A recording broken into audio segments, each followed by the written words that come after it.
Thanks for joining us for City Council Comments. I'm Steve Erickson along with Councilmember Jenny Geisler. Today we're talking about both the April 5th and our April 19th City Council meetings. Thanks for coming in today. Absolutely. Glad to be here. Yeah, we had a little sunshine this morning. I know spring isn't exactly panning out the way a lot of people want it. Yeah, you know, those April showers certainly are here, aren't they? Right, and the thing is, April showers bring May flowers and mowing season, but people aren't going to be able to mow for a while still. So Right. We'll get to that, but hopefully warmer days ahead here. Yes. We have a couple things to talk about, so we'll Absolutely. just jump into it here. Starting out on our Tuesday, April 19th meeting, we want to talk about a proclamation recognizing volunteers. This always happens in April. Right.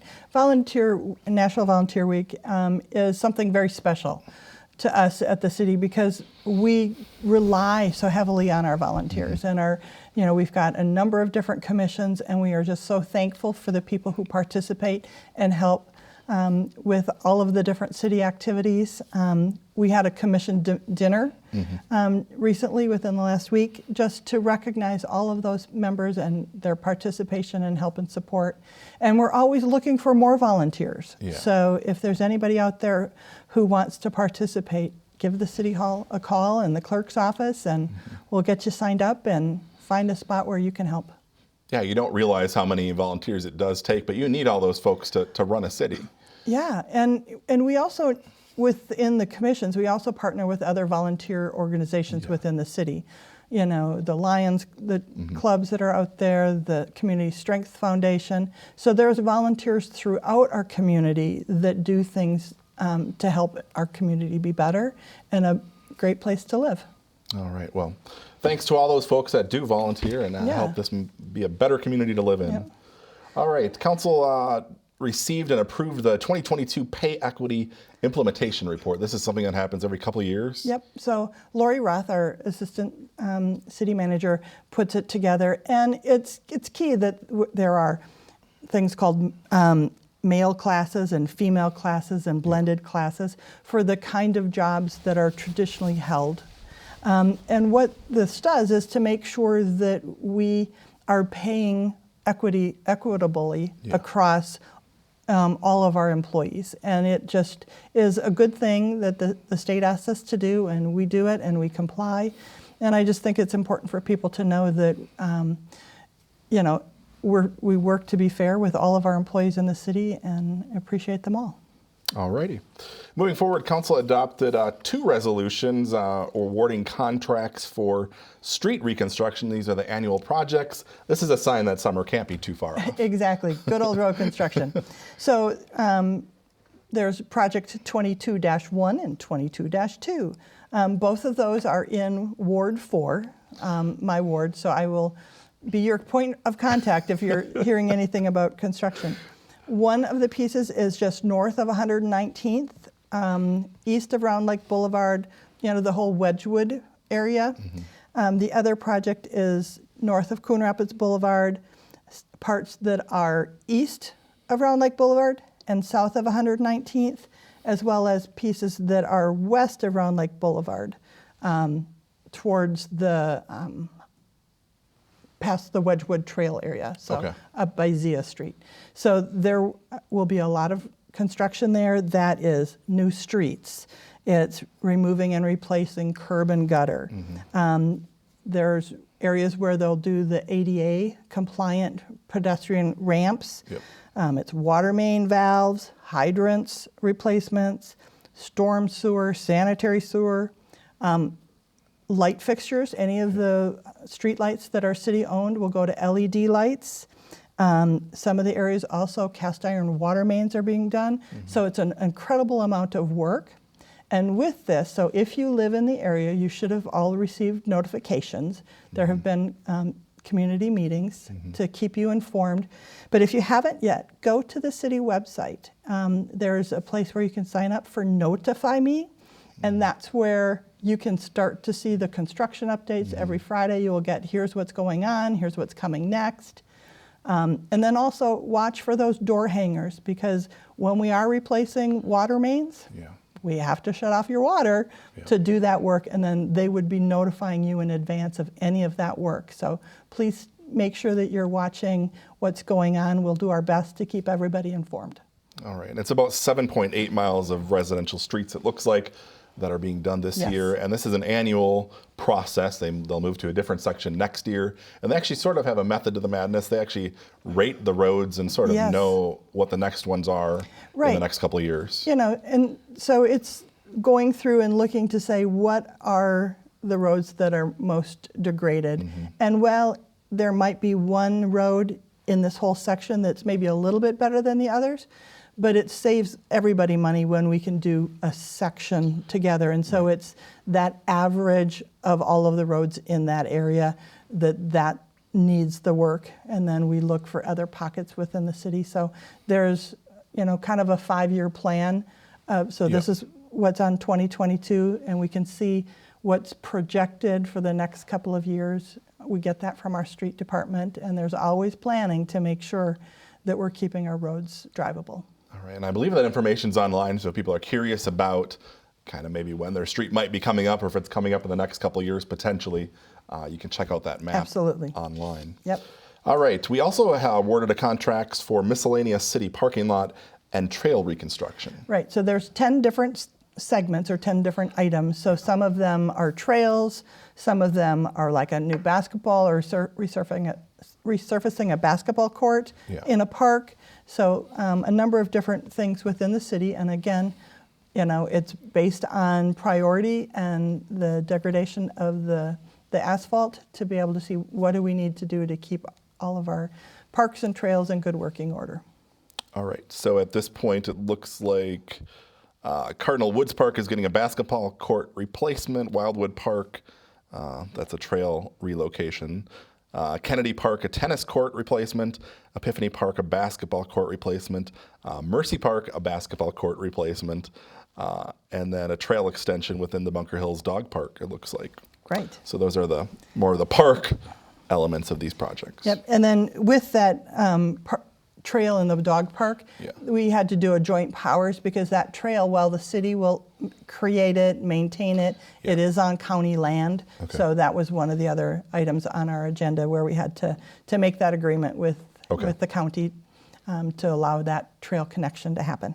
Okay, so that's happening, and then I know that's still a popular dog park, right? Yeah. Okay. And you know, we've gotten the parking lot lighted in the last year, so trying to do some improvements because to make it safer and more user-friendly for the people as well as the dogs. All right. Council awarded a contract. This is for 2022 street maintenance program. We also do this annually. And there's other stuff, even if your road's not being replaced, that needs to be done on some of the streets around the city. And this is an interesting one where we have 13 cohort cities. So it's this consortium. And Coon Rapids takes the lead, and we go out and we work to say, what would be your bid for seal coating, pavement markings, fog sealing, crack sealing, you know, whether it's streets or trails or parking lots. And we get the best pricing from these companies, and then all of the cities get to benefit with that volume of work. So all of the cities put in, here's what they want to do, and then we go out for one bid as one big group so we can get better pricing for all of our cities. All right, that makes sense, and especially in this day and age, any dollars that we can save. Every dollar we can save, it's great. Counts. Yep. Okay, so some of that work goes on this summer, and that's stuff like crack sealing and that sort of stuff, right? Exactly. And seal coating and pavement markings and fog sealing. Okay, all of that. And don't ask me the difference between fog sealing and crack sealing. And not fog sealing, but what's the other one that we used to always do? Well, there's seal coating. Seal coating is what I'm thinking. The fogging versus the seal coating is the one that I'm not sure of. So. But you know, and to me, it's kudos to our Public Works Department, you know, for taking the lead and doing that administrative work to make sure that we as a city get a good price and other cities can benefit as well. Yeah, and obviously we want to keep our roads in good shape. I know they're out filling potholes, all that kind of stuff. Exactly, Yeah. All right, moving forward, Council adopted a resolution amending the revolving construction fund. And this is for what? It is the HVAC system. Any of you who've driven on Round Lake Boulevard, Yep. there is a trail crossing, the Wedgwood Trail, that is just north of 121st before you get to Wedgwood. Yep. And that's where pedestrians can push the button and it's a flashing light, whether it's flashing red, so you have to stop and wait for people to cross, whatever.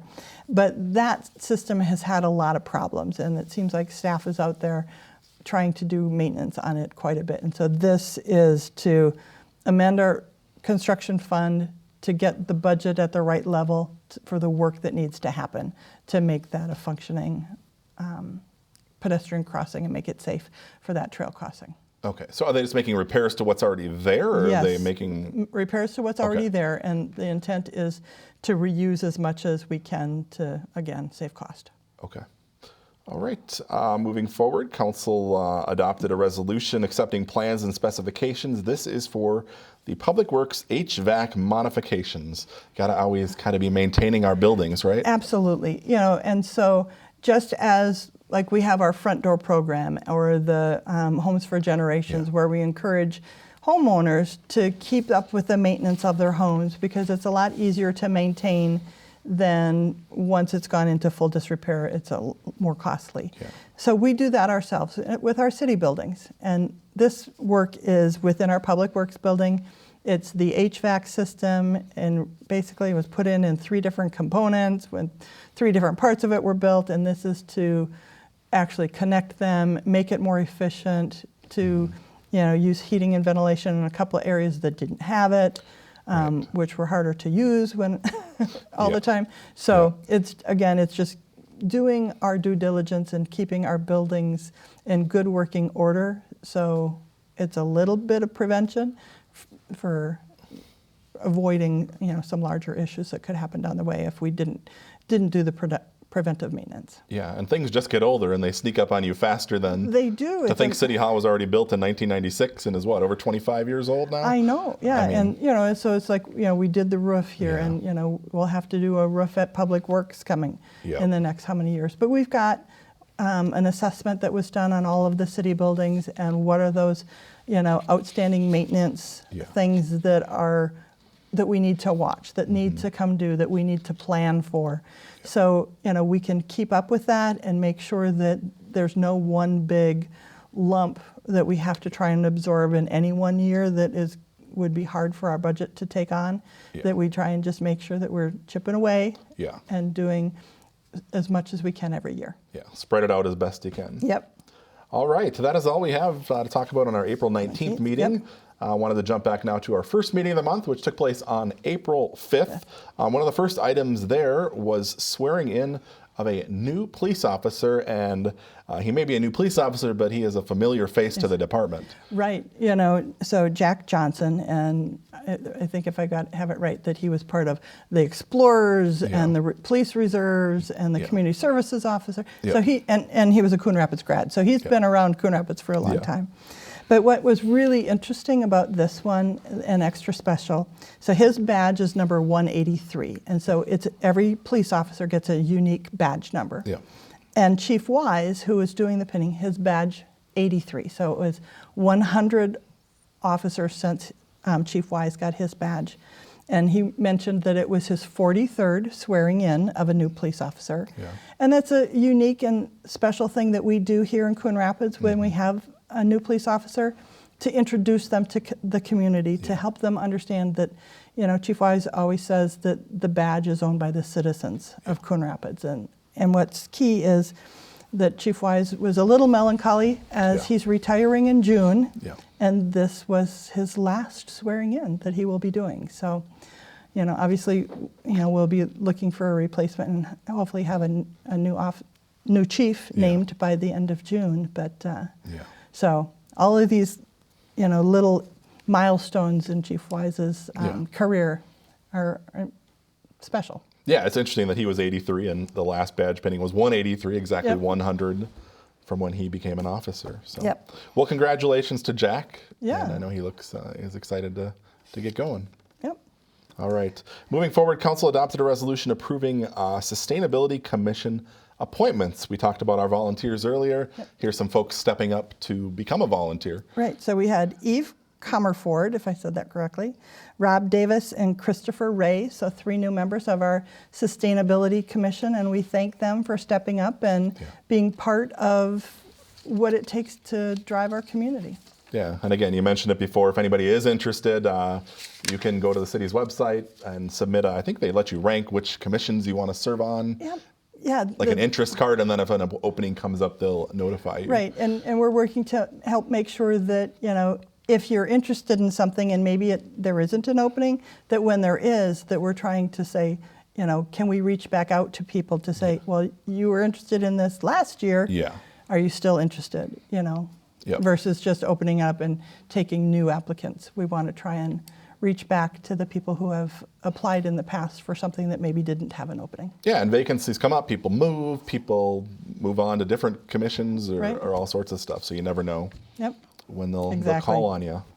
All right, moving forward, Council adopted a resolution.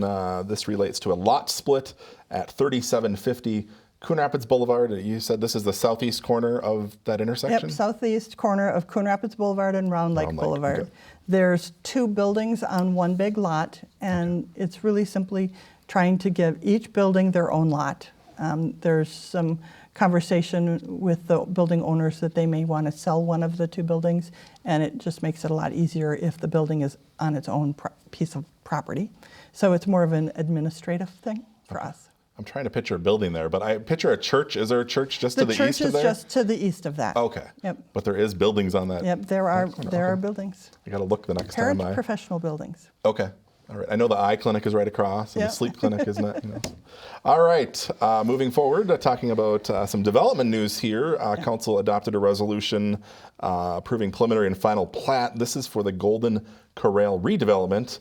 Folks should know this, off of Main Street and Round Lake Boulevard. Right. And that's been sitting vacant. Lots of things happen on Round Lake Boulevard in this couple of weeks. That's true. That's true. And this one, I'm sure it was in the newspaper. Yeah. You've done some pieces on it, and everybody's talking about it out on Facebook. Yep. But yes, this is the Golden Corral is going to be demolished, and then 2 new buildings are going to be built. One building will be a single-tenant restaurant. The other building will be 2 tenants, a retail and a restaurant. Both restaurants get drive-thrus. Okay. So we're going to welcome Cafe Zupas, which is soup, salad, sandwiches. Okay. And it will be nice for folks who don't have to drive to Maple Grove anymore. You can stay home and go to Cafe Zupas. Mod Pizza, that's a fast casual pizza restaurant out of Seattle. Apparently they're coming into the market. This may be the first or one of the first in the Twin Cities area, so that will be nice and new for us. And then Chapter Aesthetic Studio will be the retail component. So looking forward to having great new businesses coming to Coon Rapids. Yeah, it's nice to see that area, the ones that are vacant, that they're bringing stuff back up into the Riverdale area. The Mod Pizza, I think, is interesting because you said both are going to have drive-through. Correct. So the Cafe Zupas is going to be a traditional drive-through that you can come and order, but the pizza one is like you call ahead and place your order, and then you go through the drive-through and pick it up. So it's not like you can't order through the drive-through, it sounds like, but you go through the drive-through. It'd be a long wait in that drive-through. Yeah, because you would, pizza.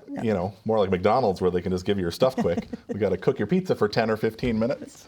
So that's a call-ahead one. So I find that interesting that they're still having the drive-through component, but you don't want to have to get out of your car, I guess, if you've already ordered. Well, yeah, and I've seen, there's a number of different pizza places that are doing a drive-up pickup window or drive to their location and they will bring it out to you kind of thing. So that...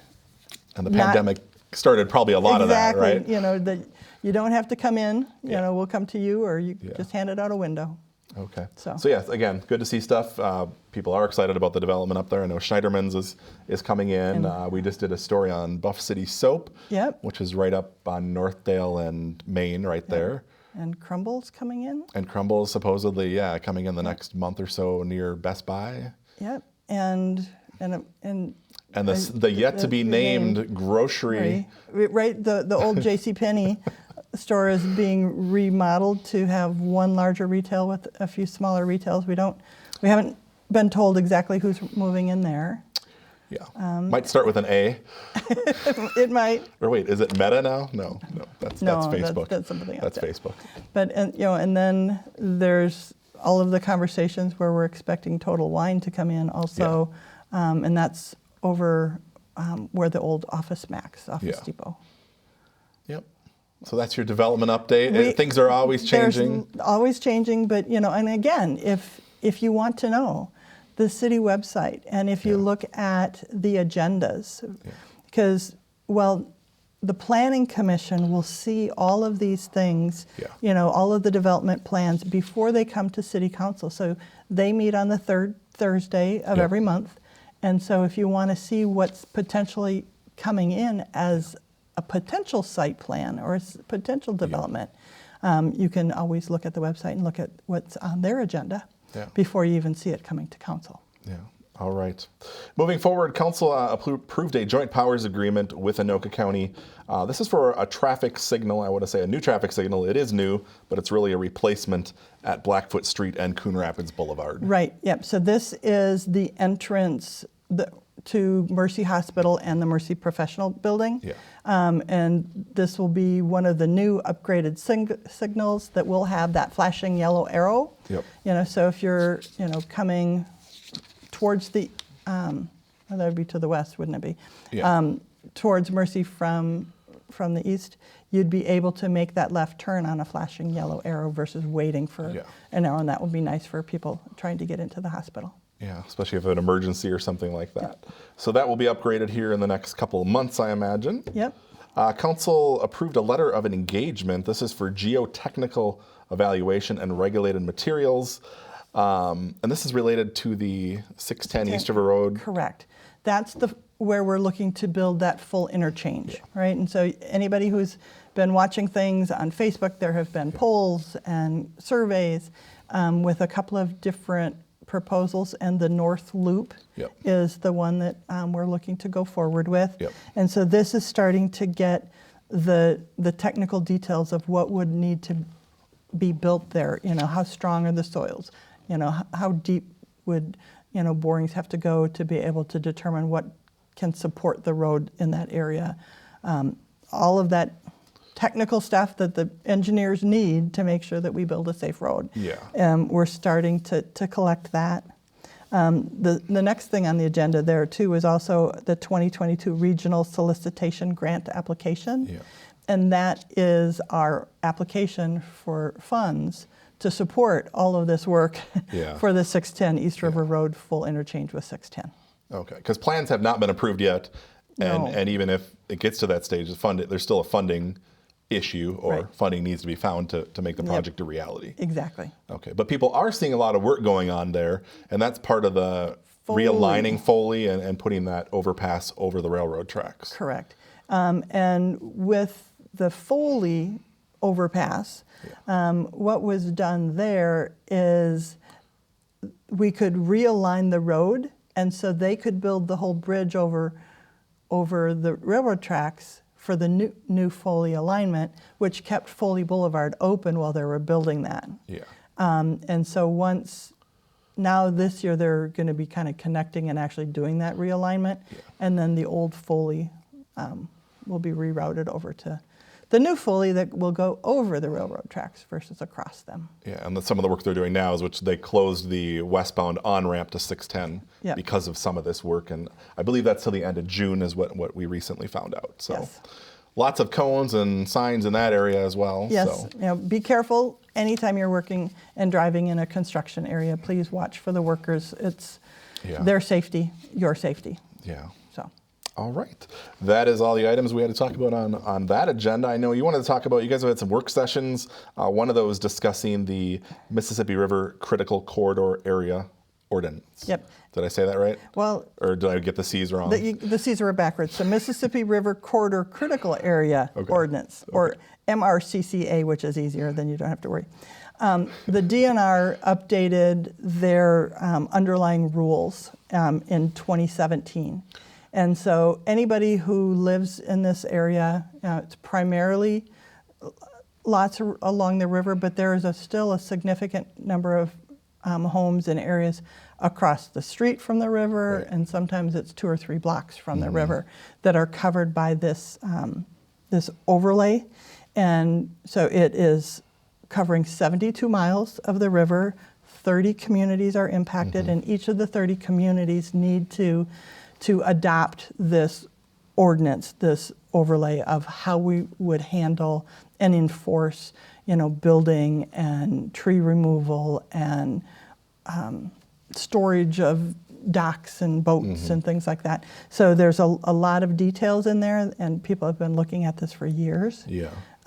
But just know that the city is expected to try and make sure it fits for our community.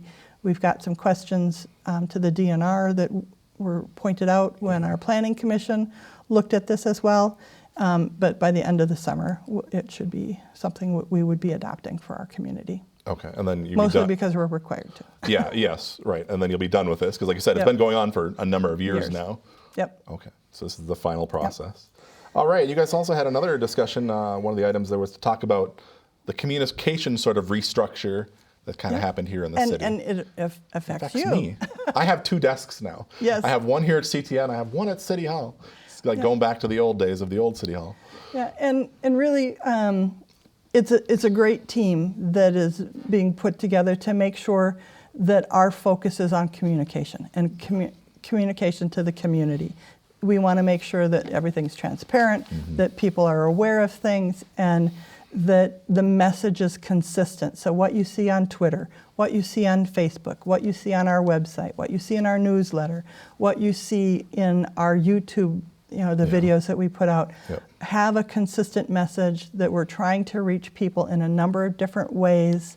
So an example is, if you haven't seen them, go look for them.